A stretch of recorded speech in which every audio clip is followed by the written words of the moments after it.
60대 혼자 사는 여성입니다. 어릴 때부터 저는 한 가지 믿음이 있었어요. 그건 바로 일종의 기브 앤 테이크 같은 거였는데요. 구체적으로 이야기를 해보자면 공부건 일이건 내가 열심히 노력하면 노력한 만큼 돌려받는다고 생각했어요. 그리고 대인관계에서도 마찬가지로 제가 상대에게 잘해주면 상대도 저에게 잘해준다고 믿었어요. 그래서 결혼한 후에도 제 믿음을 바탕으로 제가 먼저 남편에게 잘하면 남편 역시 저에게 잘할 거라고 생각했고, 지금이야 여자도 너무 남을 위해 희생하고 살지 말라고 하지만 그때는 전혀 그렇지 못한 세상이었기에 기꺼운 마음으로 한평생 남편과 자식에게 희생하며 살았어요. 저의 희생이 훗날 보람과 행복으로 돌아올 것이라고 믿어 의심치 않으면서요. 하지만 결혼이란 게, 그리고 자식이라는 게 제 마음 같진 않더군요. 저는 자기들을 위해 아침 일찍 일어나 분주하게 움직이는데, 이 사람들은 제가 해준 무수한 것보다 제가 깜빡하거나 실수한 것들만 콕 집어 불만을 늘어놓을 때가 많았어요. 그래도 그때는 다른 집도 다 그러고 산다고 생각했고, 그저 남편이 밖에 나가 회사 생활 잘하고 아이가 학교 가서 공부 열심히 하면 그것으로 됐다고 여겨왔죠. 지금에서야 지난 시간들을 되돌아보면 저는 누가 그렇게 살라고 한 것도 아닌데 말이죠. 저는 신기할 정도로 뭐 하나 튀지 않는 평범한 사람이었는데요. 남들이 말하는 결혼 정년기에, 그것도 딱 좋다고 하는 4살 연상의 회사원 남편과 결혼을 했고, 1년 뒤 딸아이를 낳으면서 저는 다니던 직장을 그만두고 전업주부가 되었어요. 직장을 그만두면서도 저는 그 어떤 미련도 없었는데요. 보통 그 시기엔 당사자인 저도 그렇고 많은 여자들이 결혼을 하면 당연히 직장을 그만두고는 가정을 위해 생활하는 것이 일반적인지라 그것이 순리라고 여겼던 것 같아요. 참 어리석었죠. 저는 제 인생이 어떤 TV 속 화려한 삶은 아닐지라도 안정적이고 평탄한 삶이라고 생각했고, 앞으로도 계속 그렇게 살 거라고 순진하게 믿었어요. 하지만 아이가 중학교 3학년이 될 즈음 저의 불행이 시작되었어요.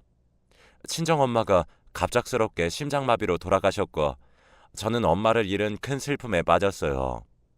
그리고 그 슬픔을 치유하기도 전에 남편은 밖에서 바람을 피웠어요. 그 사실을 알았을 때는 참 어이가 없었어요. 아내는 슬픔에 빠져 있는데 남편이라는 작자는 밖에서 즐거움을 찾았다니. 평소 다정다감하지는 않지만 책임감 강한 사람이라 가정만은 끔찍히 여긴다고 믿었던 남편은 그 당시 외도를 통해 만난 여자에게 몸과 마음을 송두리째 뺏겨서는 제가 느낄 배신감과 충격 따위는 안중에 없고 전혀 다른 사람이 되어버렸어요. 그리고 전에는 없었던 폭력성을 드러냈고 급기야 저에게 이혼을 요구하더라고요. 지금 당신 바람핀 것도 모자라서 이혼을 하자는 거야? 그럼 우리 민정이는 어쩌라고? 제발 정신 좀 차려. 아무리 이혼이 급해도 지금 이래야 하겠니? 사실 나는 네가 내는 목소리도 듣기 싫어. 그리고 맨날 질질 짜는 모습도 보기 싫다고. 애 핑계 댈 생각하지 말고 순순히 이혼 도장이나 찍어. 그럼 내가 얼마라도 챙겨줄 테니까. 당신 지금 애 아버지가 그게 할 소리야? 난 절대 이혼 못해. 아니, 안 해. 그래. 그럼 네가 먼저 도장 찍고 싶게 내가 만들어줘. 남편은 그렇게 하루가 멀다 하고 저를 괴롭히며 제 숨통을 조여왔어요. 지금이야 이혼을 했다는 것이 큰 흠이 아니지만 그때는 그러지 못한 세상이라 아무리 망나니 같은 남편이라도 이혼만은 하고 싶지 않았어요. 지금 생각해도 참 어리석었죠. 하지만 이 모습을 처음부터 끝까지 다 지켜보는 딸이 있으니 이혼을 하지 않겠다는 제 마음도 괴롭기는 마찬가지였어요. 이런 쓰레기 같은 아빠를 그래도 아빠랍시고 곁에 있게 해줘야 하는지 답을 찾을 수가 없더라고요. 그러던 중 친정아버지가 저를 찾아오신 적이 있었는데, 하필 제가 남편과 이혼 문제로 실랑이를 벌이고 있을 때였거든요. 모든 것을 들켜버렸고 저희 아버지는 전세를 마련해 줄 테니 이혼하고 딸아이와 나아 살라고 하셨어요. 하루아침에 부인을 잃고 자식은 저까지 잘 살지 못하는 모습을 본 아버지는 어깨가 축 처져서 집으로 돌아가셨죠. 남편의 요구대로 이혼 서류에 도장을 찍어줬어요. 그렇게 악을 쓰고 버티는 것이 무의미하다고 느껴졌거든요. 그래서 저는 이혼 도장을 찍어둔 대가로 남편이 준 현금 300만 원을 들고 나와 저희 친정 아버지께서 없는 돈을 모아서 마련해 주신 작은 투룸 빌라에 들어가 딸과 둘이 살게 되었어요. 분명 머리로는 지금부터라도 열심히 살아서 딸아이를 키워야 한다는 생각이 있었지만 자꾸만 저를 애달린 이혼녀라고 손가락질할 것 같은 두려움에 한동안 아무것도 하지 못했고, 시기가 또 하필이면 아이가 사춘기라 아이는 아이대로 저는 저대로 끝도 보이지 않는 터널을 헤매고 또 헤매야 했어요. 엄마, 나 청바지 사고 싶은데 10만 원만. 무슨 청바지가 그렇게 비싸? 그리고 교복 입고 다니는 학생이 청바지가 왜 필요해? 학생은 뭐 맨날 교복만 입어? 됐어. 남들은 다 메이커 청바지 입는데 나만 구질구질하게 시장에 파는 구닥다리만 사주고. 이게 다 엄마랑 아빠가 이혼해서 그렇잖아. 박민정, 너 지금 그게 엄마한테 할 소리야? 몰라. 나는 그냥 다 짜증나. 엄마 아빠 문제로 왜 나까지 이렇게 피해를 봐야 해? 이럴 거면 차라리 낯을 말던가. 나 학교에서 가난하다고 따돌림 당하면 그건 다 엄마 때문이야. 철없는 딸이 지 분에 그냥 던진 말이라는 것을 알면서도 그 말에도 무너질 만큼 정신이 약했어요. 하지만 언제까지 이러고 지낼 수는 없기에 적어도 하나밖에 없는 딸을 지키기 위해서 이를 악물고 살자고 결심했었죠. 처음엔 이런저라도 제대로 된 직장을 구하고 싶었어요. 하지만 경력 단절에 나이도 많고 이혼하고 아이와 둘이 사는 저에게 호의로운 회사는 존재하지 않았어요. 어쩔 수 없이 주간과 야간 아르바이트로 하루에 2번씩 다른 곳으로 출근해야 했습니다. 또 자투리 시간은 집안에서 할 수 있는 부업들을 하며 정말 죽기 살기로 일하며 버틴다는 일념으로 살았어요. 그렇게 시간이 흘렀고 딸은 고3이 되었죠. 없는 형편이라 편편히 학원 한번 보내주지 못하는 집인데도 딸아이는 기특하게 공부를 아주 잘했어요. 아마 공부라도 잘해서 남에게 무시를 당하지 않으려고 나름대로 자기 살 궁리를 했던 것 같아요. 그래서 저는 내 아이만은 어떻게든 좋은 대학에 보내서 저처럼은 살게 하지 말자고 다짐했어요. 그때쯤 운 좋게 24시간 영업하는 식당에 들어가 12시간을 일을 할 수 있었어요. 오로지 딸의 미래만 생각하며 월급의 3분의 1을 딸의 학비로 저금하며 절약하고 또 절약하고 살았어요. 딸은 지 아빠를 닮아 그런지 딸이면서도 엄마인 저에게 살가운 구석은 없었는데요. 철없이 저에게 가시돋친 말을 쏟아내기도 했지만 다른 집 아이들처럼 갖고 싶다는 것 한번 쉽게 사주지 못한 미안함에 저는 늘 딸아이가 짠했어요. 그리고 아무리 표현을 안 하는 딸이지만 이제 조금 있으면 20살이고 제가 자기를 키우려고 고생하는 것쯤은 굳이 말하지 않아도 딸아이가 알고 있을 거라고 믿었었죠. 이제와 하는 말이지만 저 정말 많이 힘들었어요. 남편의 외도로 이혼한 저에게 세상의 남자들은 저를 쉬운 여자로 생각하며 버젓이 아내와 가정이 있음에도 저에게 흑심을 품고 접근하는 경우도 많았고, 여자의 적은 여자라고 겉으로는 안 됐다며 호의를 베풀어주는 듯 하면서 뒤에서는 그런 저의 흉을 보며 없는 이야기까지 만들어 소문을 퍼뜨리는 경우도 있었거든요. 아마 딸아이가 없었다면 아주 조금은 더 나았을지도 모를 일들이 많았지만 거꾸로 딸이 있어 저는 포기하지 않고 세상을 살아갈 수 있었어요. 먼 훗날 다 큰 딸아이와 그때의 그 순간들을 이야기하며 우리 그때 정말 힘들었지만 열심히 살았다고 추억하는 날이 올 거라고 믿으면서요. 그렇게 1년 후 수능 시험을 본 딸아이는 자랑스럽게도 우리나라에서 가장 좋다는 서울대에 붙었습니다. 이날을 위해 그렇게 힘든 시간을 보냈구나 하며 기쁨의 눈물을 흘렸어요. 딸아이는 그렇게 저를 떠나 대학생이 되었고 저는 그동안 모은 돈으로 아이 학비와 아이가 학교를 다니며 지낼 집을 얻어주고 왔는데요. 제 힘으로 딸아이를 대학교에 보냈다는 뿌듯함이 들었지만 어찌되었건 딸아이와 함께 지내왔었는데 막상 혼자가 되다 보니 옆구리가 휑한 게 쓸쓸한 기분도 들었어요. 그래서 시간이 날 때면 저는 딸아이에게 전화를 걸었고 처음 6개월 정도는 딸아이도 혼자 지내는 것이 좀 그랬는지 연락을 곧잘 해와서 저희는 함께 지내던 시간보다 더 애틋한 관계가 되었어요. 어찌 보면 그때 떨어져 지내지 않았다면 딸과 여전히 서먹서먹하게 지냈을지도 모를 일이었죠. 아무튼 딸은 독립으로 한층 철이 들었고 저는 살면서 내내 바라던 대로 딸과 서로의 안부를 걱정하고 위하며 친밀한 사이가 되었어요. 그렇게 시간은 흘러 저는 힘들긴 했지만 제 힘으로 휴학 한 번 없이 딸을 졸업시킬 수 있었어요. 그 뒤에는 은근히 다시 함께 살기를 바라긴 했지만 딸이 졸업 후 곧장 공기업에 취직이 결정되어서 회사 근처 오피스텔로 들어가 살고 싶어 했거든요. 제 마음은 접고 은행 대출을 받아 오피스텔 전세 보증금을 마련해 주었어요. 저는 고생하느라 볼품없는 중년이 되었지만 제 노력으로 지금까지 커온 딸은 엄마랑 딸을 떠나 같은 여자가 봐도 멋있는 커리어 우먼의 모습이었어요. 보기만 해도 뿌듯하고 어찌나 좋은지 밥을 먹지 않아도 배가 부르다는 표현이 이런 거구나 싶더라고요. 하지만 자식을 키운다는 건 끝이 없었어요. 대학을 무사히 졸업시켰지만 아직 딸의 혼사가 남아있으니까요. 또다시 딸의 결혼을 위해 돈을 저금하는 생활을 시작했어요. 주변에서는 딸이 알아서 다 할 텐데 뭘 그렇게 없이 살면서 다 해주려고 고생하냐고 말하는 사람도 있었죠. 아무리 없이 살아도 딸이 결혼하는데 엄마가 되어서 도움은 많이 못 줘도 사위와 시댁에 흠잡히는 일은 없게 해주고 싶더라고요. 그때까지는 저는 여전히 제가 그렇게 고생하면 딸이 잘 되고 행복해져서 덩달아 저도 행복해질 거라 믿었어요. 그 믿음이 오늘의 저를 지금까지 살게 했으며 앞으로 살게 하는 힘이었죠.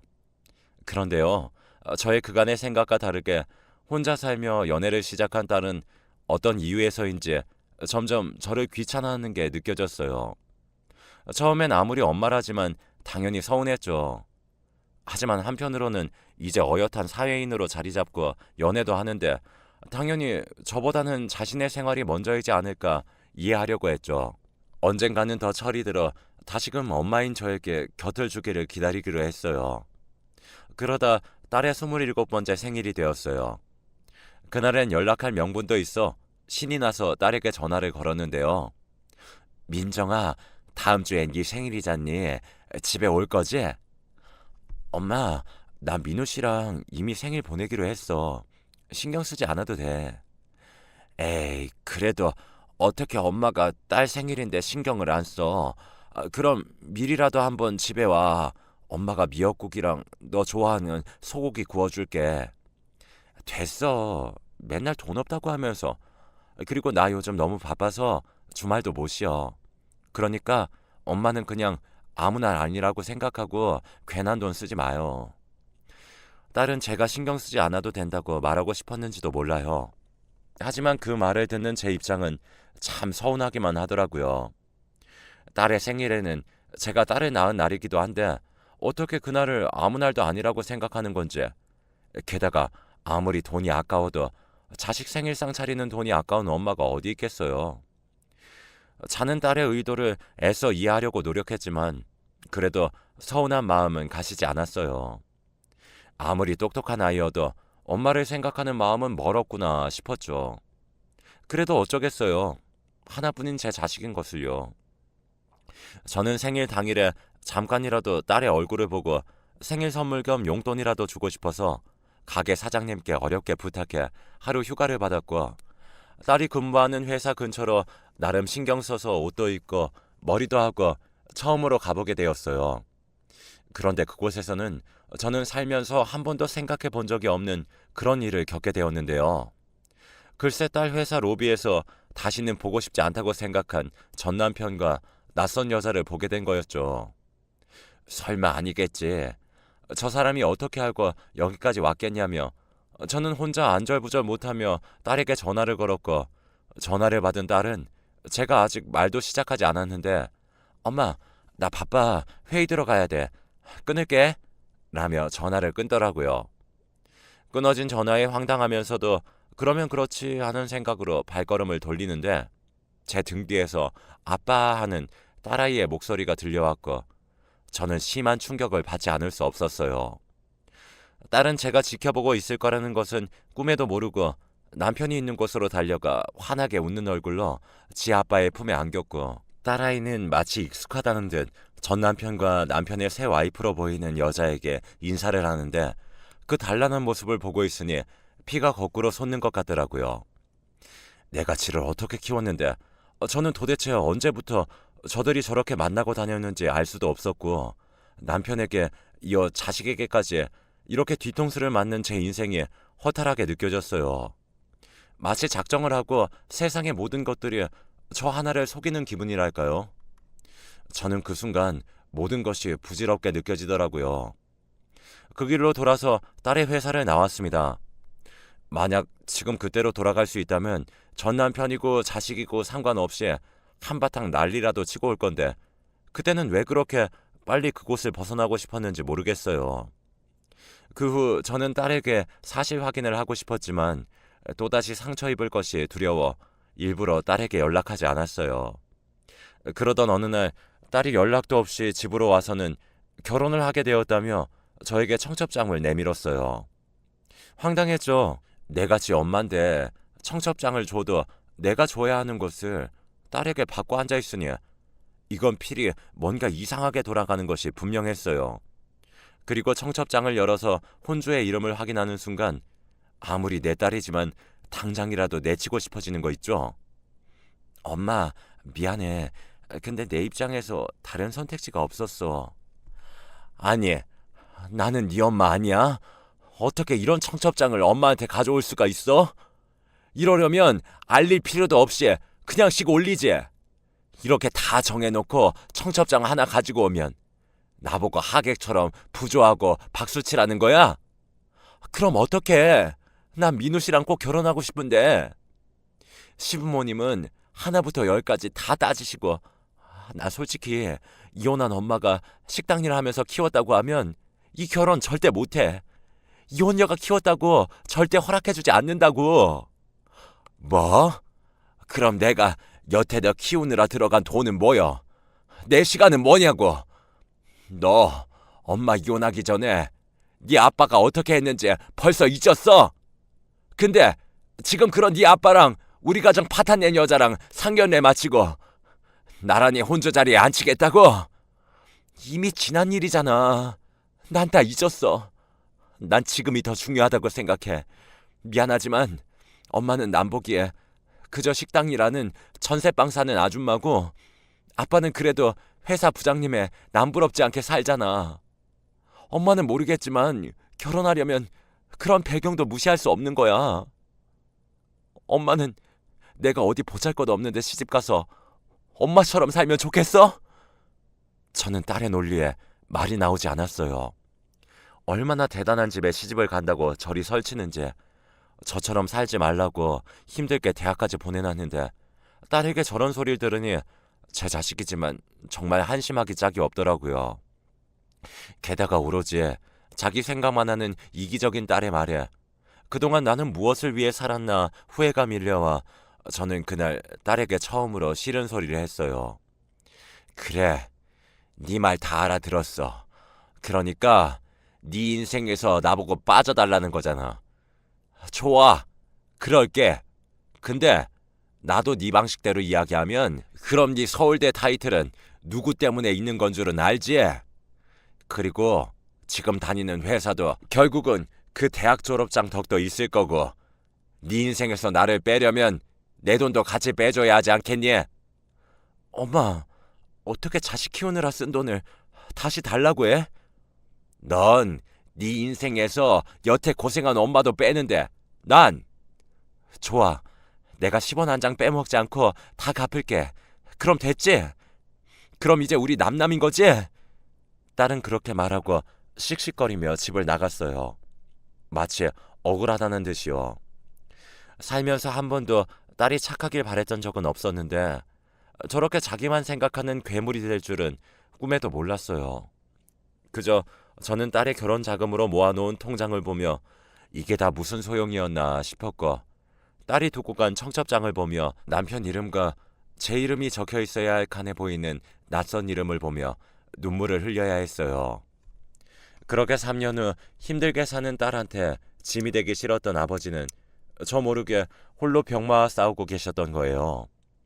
아버지가 돌아가시고 나서야 모든 사실을 알게 되었는데요. 그저 저는 불효자의 심정으로 눈물로 아버지를 보내드릴 수밖에 없었어요. 그렇게 또 몇 달 후 저는 아버지의 유산으로 지내시던 작은 아파트를 상속받게 되었어요. 그동안 딸아이의 결혼 자금이라고 가지고 있던 돈도 있어서 이제는 저도 한 번 사는 인생 조금 늦은 감도 있지만 제대로 남들처럼 살자는 마음이 생겼어요. 그러게 요즘 세상에 누가 자식을 믿어. 그냥 지 알아서 살라고 하고 잊어버려. 지금이라도 다리에 힘이 있을 때 이씨 아줌마도 아줌마 위해서 살아. 그러게요. 왜 저는 한 번도 저를 위해서 살아본 적이 없을까요? 결국 이렇게 버림받을 걸 왜 그렇게 아둥바둥 살았나 싶어요. 평소에 하고 싶었던 것 없어? 이번이 기회다 생각하고 평소 못 해본 거 실컷 해봐야지. 저는 평소 가게 단골이라 친하게 지냈던 부동산 주인 아주머니의 말을 듣고 생각했어요. 평소 하고 싶었던 것이라. 그리고 세상이 아무리 여자에게 희생을 강요했더라도 나란 사람이 타인만을 위해 태어난 것은 아닐 텐데 하는 생각이 들었죠. 저는 왜 중년의 나이가 되도록 그렇게 한심하게 살았을까 하는 후회와 함께 제 자신에게 미안한 마음도 들었어요. 그 후 억척스럽게 살던 생활을 그만두고 앞으로 뭘 하면 좋을까 고민을 하게 되었고, 시시하게 들릴 수 있겠지만 저는 부자가 되고 싶었어요. 남들이 무시할 수 없는 그런 부자요. 그래서 부동산 주인 아주머니를 따라 부동산 공부를 시작했습니다. 그러던 중에 경매 쪽의 매력을 느껴서 아버지가 물려준 아파트를 처분한 돈과 딸 결혼 자금으로 모아놓은 돈도 있겠다. 한번 도전을 해보기로 결심했죠. 그 결과 꼼꼼한 시장 분석과 부동산 공부를 하면서 비록 아주 작은 꼬마 빌딩이었지만 예전에는 꿈도 꾸지 못할 건물주가 되었어요. 무슨 행운인지 자리가 워낙에 좋아서 소위 말하는 돈방석에 앉게 되었죠. 한 번도 저의 삶이 이렇게 바뀔 거라고 생각도 못했는데 저는 다시 찾아온 기회를 절대로 놓치고 싶지 않았어요. 그렇게 6개월이 조금 안 되었을 때였어요. 그날은 새로 갖게 된 취미인 등산을 다녀온 후라 힘들어서 건물 꼭대기인 제 집에서 한숨 자고 있었는데 누군가가 쿵쿵쿵 하고 현관문을 두드리더라고요. 이 시간에 누구지? 피곤한데 그냥 없는 척 할까 하다가 건물에 무슨 문제가 있나 싶어 누구냐고 묻고 현관문을 열었는데요.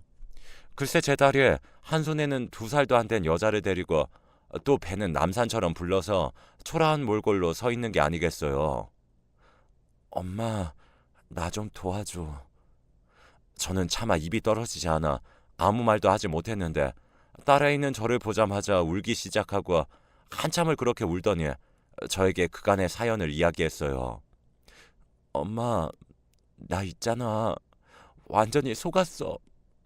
결혼 전에는 그렇게 잘해줄 것처럼 굴더니 인간이 밖에서 바람을 피우고 예전에 우리 아빠처럼 살림을 부수고 그 짓을 똑같이 하는 거야.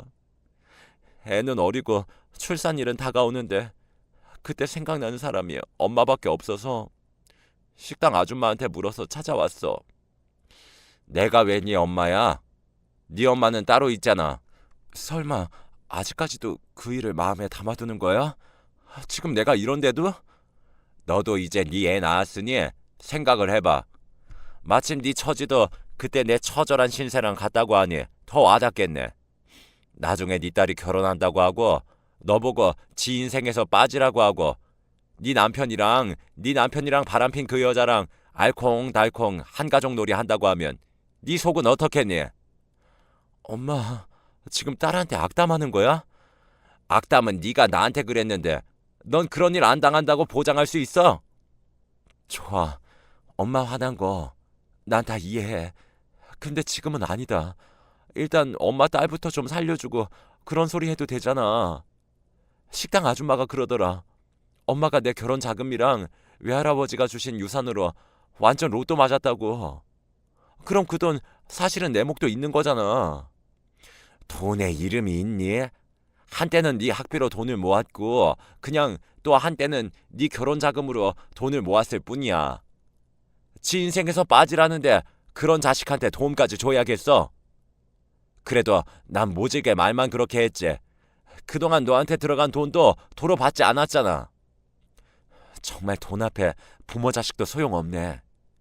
이젠 돈 있으니까 딸 같은 건 필요 없다는 거지? 근데 엄마가 아무리 그래도 나는 엄마 딸이야. 엄마가 가진 재산 나한테도 권리 있다고. 내가 한때는 네가 참 똑똑해서 자랑스러웠던 적이 있었어. 그리고 네가 서울대 갔을 때 솔직히 내 공이 컸다고 생각했다. 근데 지금 보니 그런 건 다 소용이 없구나. 넌 사람이 덜 됐잖아.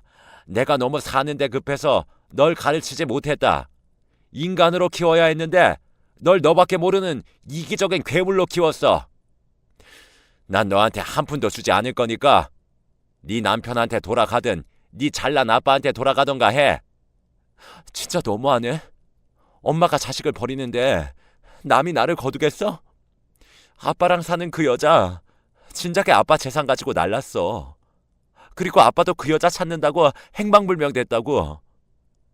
엄마 나 버리면 나 이제 진짜 고아야.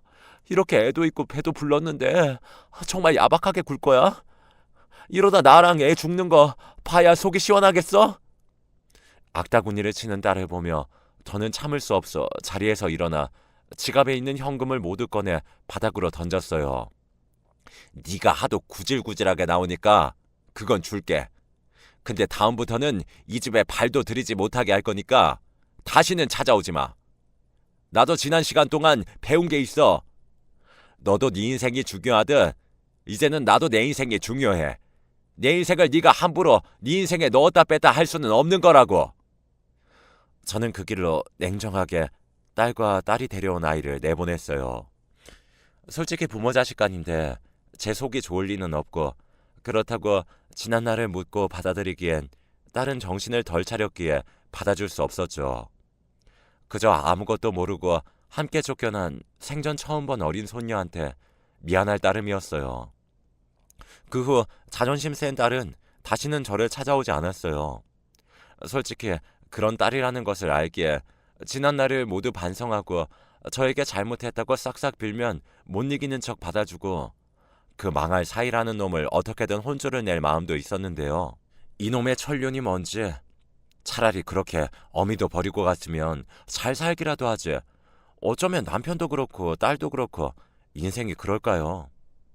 비록 힘들고 어렵게 살긴 했지만 이제와 보니 제대로 자기 삶을 사는 사람은 저 하나인 것 같아요. 만약 누군가 예전에 저처럼 자신을 갈아 남을 위해 사는 사람이 있다면 이 말을 꼭 하고 싶네요. 아무리 단단한 관계일지라도 내 자신을 먼저 챙기라고요. 세상 사람들이 다 나를 배신해도 나는 내 자신을 배신하지 않으니까요. 결국 행복은 내가 남에게 어떻게 하느냐가 아니라 내가 나에게 어떻게 하느냐에 달려있다는 이 말을 사연을 통해 꼭 하고 싶었습니다. 비록 어쩐지 늘 반쪽짜리 행복이었지만 남은 인생은 그 반쪽을 채워가며 완전한 행복을 위해 살아보려고 합니다. 지금까지 저의 이야기 들어주셔서 감사해요. 오늘 하루도 무탈하고 즐거운 행복이 함께 하시길 바라겠습니다.